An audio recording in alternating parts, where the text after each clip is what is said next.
বরের বার্থডের room decoration share করতে আসলাম তোমাদের সাথে। কেমন লাগছে অবশ্যই কমেন্ট করে জানিও।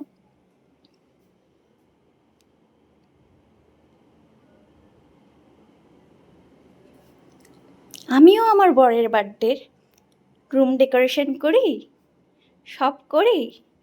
আর এই যে আমার গুণধর বর আমার জন্মদিনে বলে ডেকোরেশনটা তুমিই করে নাও, তাই জন্য তো এবার রাগ হয়ে ডেকোরেশনও করিনি, কিছুই করিনি।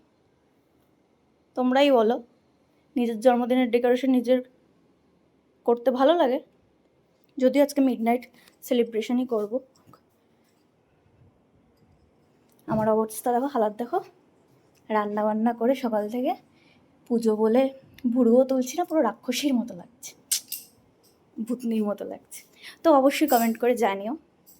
এই যে আমার বরের গিফট, আরেকটা গিফট তো তোমরা অলরেডি দেখে নিয়েছো অনেক দিন আগে, জুন জুলাই মাসে আমি ওর জন্য নিয়ে এসেছি।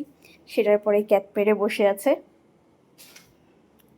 তো টাটা।